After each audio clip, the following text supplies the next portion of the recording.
ఈ మధ్య కాలంలో చాలామంది వివిధ పేర్లతో భగవద్గీతలో చెప్పిన ధ్యానం యొక్క మూల సిద్ధాంతానికి తమకు తోచిన పేర్లు పెట్టి చివర్లో యోగా అనే పదాన్ని జోడిస్తున్నారు, ప్రచారం చేసుకుంటున్నారు మరియు ధ్యానం నేర్పిస్తున్నారు.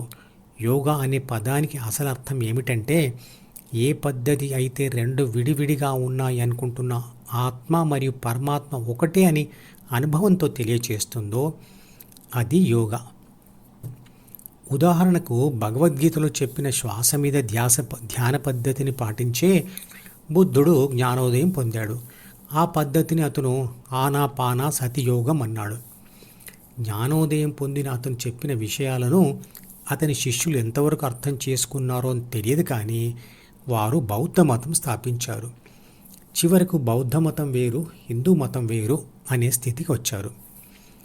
నిజానికి జ్ఞానోదయం పొందిన ఏ భావుడు కూడా మతాన్ని స్థాపించలేడు కూడా. ఎందుకంటే ఆ ప్రయత్నం ద్వితీయ మనసులో ఏర్పడే ఒక కోరిక లేదా ఒక ఆశయం అవుతుంది కాబట్టి. అతని శిష్యులు తాము అర్థం చేసుకున్న విధంగా మతాలను సృష్టించారు. ఎవరైనా మనిషి ధనవంతుడైనా, బలవంతుడైనా, చదువుకున్నవాడైనా, ఎంత గొప్ప పదవిలో ఉన్నవాడైనా చనిపోయినప్పుడు అతని ఆత్మకు శాంతి కలుగుగాక అంటారు. అంటే ఆ వ్యక్తి బ్రతికి ఉన్నప్పుడు ఇంతకుముందు చెప్పిన డబ్బు, పదవి, చదువు అన్నీ ఉన్నా అతని ఆత్మకు శాంతి లేదు అన్నట్లేగా. మరి బ్రతికి ఉన్నప్పుడు అన్నీ ఉన్నా అతని ఆత్మకు కూడా శాంతి ఎందుకు ఉండదు? అంటే ఇది అందరికీ వర్తిస్తుందా అంటే ఇది అందరికీ వర్తించదు. ధ్యాన ఫలితం పొందని ఏ వ్యక్తికైనా ఇంతకుముందు చెప్పినవన్నీ ఉన్నా బ్రతికి ఉన్నప్పుడు సంపూర్ణ శాంతి అంటే శాశ్వత శాంతి ఉండదు. ఎల్లప్పుడూ ఎంతో కొంత అశాంతి ఉంటూనే ఉంటుంది.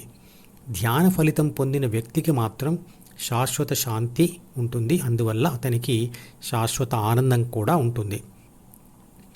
మరి మనిషి బ్రతికి ఉన్నప్పుడు అతని ఆత్మ యొక్క అశాంతికి కారణం ఏమిటి అంటే, అతని ఆత్మ శరీర రక్షణ, పోషణ మరియు పునరుత్పత్తి అనే 3 బాధ్యతల కోసం ఉన్న 6 చెడు గుణాలు అంటే ప్రాథమిక మనసును చదవడం మొదటి కారణం. తర్వాత దానివల్ల ప్రేరేపణ పొందిన ఆత్మ ప్రపంచ అనుభవాలతో ద్వితీయ మనసులో సృష్టించి మరియు బలపరిచిన అహంను పొందడం రెండవ కారణం. అందువల్ల పరిశుద్ధమైన ఆత్మ ప్రాపంచిక ఆత్మగా మారుతుంది.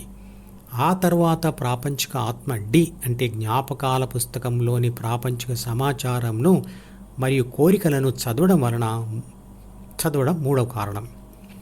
ప్రాపంచిక ఆత్మ ఈ కోరికల వలన పొందే అనుభవాలు ప్రకృతి ప్రభావంతో ప్రతిసారి సంతోషాన్ని మాత్రమే కాదు, దుఃఖాలను కూడా పొందుతుంది.